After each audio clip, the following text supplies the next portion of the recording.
Notre Dame fire in Paris was on top of the news this week. First item on TV and radio news, first page of all the newspapers. Sorrow and grief were poured out, tears were shed. Of course, it's sad to see a beautiful historical landmark in flame. A witness to human beings' civilization and development, both in positive and negative ways. Of course, it's sad. However, it was stunning. It was stunning to see the Eurocentrism, nationalism, and hypocrisy that came out in these coverages and speeches.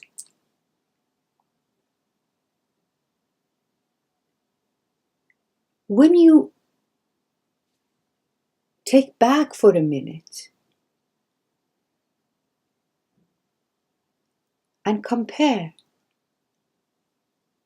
the fire of Notre Dame in Paris that took the roof away, still a lot of it is there in place, and then you turn around and think, reflect about the Middle East and North Africa. The ruin. Whole civilization has turned to dust. All those beautiful landmarks, ancient civilization, are in ruins. On top of that, cities and countries have been destroyed. People have died. Millions have been displaced. A destruction that Western governments have directly and indirectly played a role in. Look at Afghanistan, Iraq, Afghanistan, the whole European governments and US on top as leader as usual. Iraq, US, Britain and some other ones.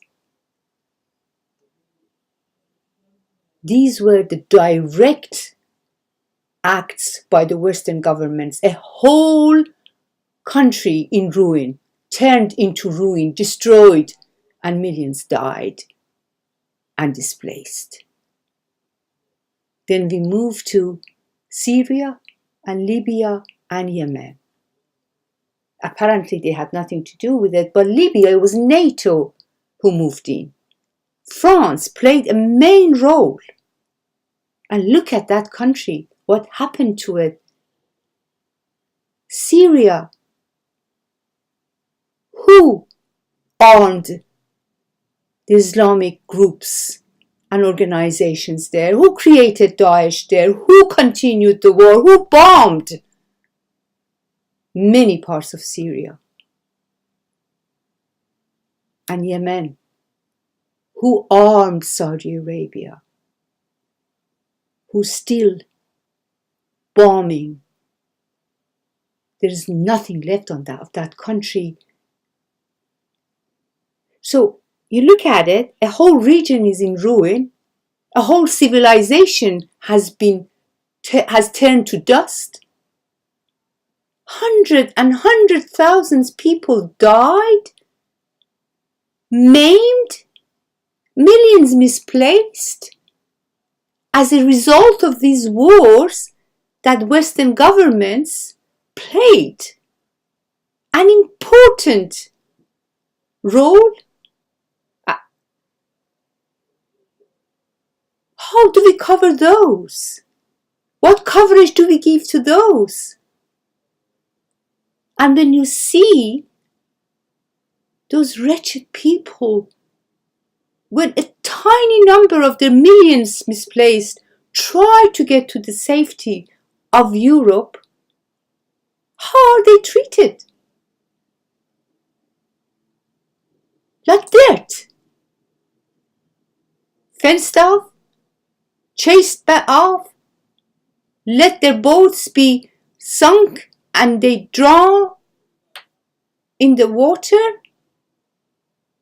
And once they get here, put them in prison-like camps forever. Dehumanize them? Humiliate them?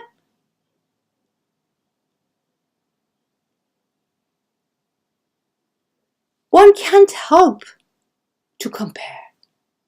One can't help to compare that huge catastrophe with this horrible event.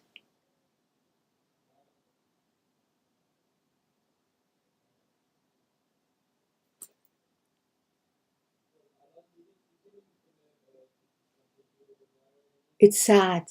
It's sad in many different layers. It's sad to see Notre Dame in flame, but it's sadder to see the way these two are treated so differently, so unequally.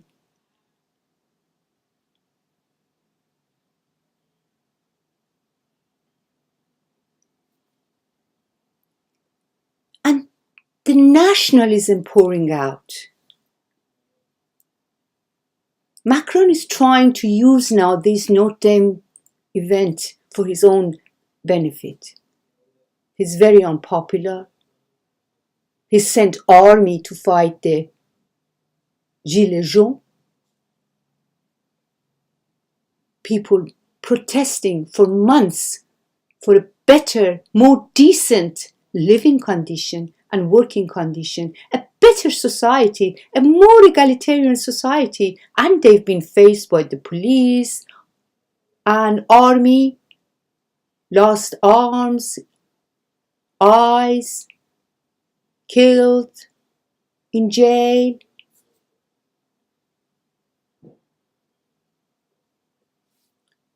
If the firefighters who saved most part of Notre Dame by their hard work and sacrifice came to the street to protest for a better living condition and working condition, they would face the police.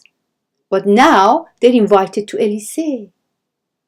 Macron has invited them to his palace. What a hypocrisy! What a hypocrisy! What lip service to working class. And this is when hypocrisy and nationalism come hand in hand.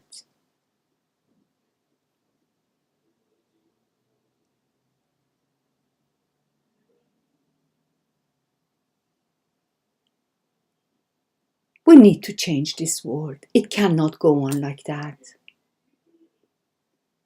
The degree, the level of inequality in each society and then worldwide, it's unbearable. It's unbearable. We cannot just sit down and observe it. Something must be done. We need to change this world. This hypocrisy, this inequality, this is not a humane way to live.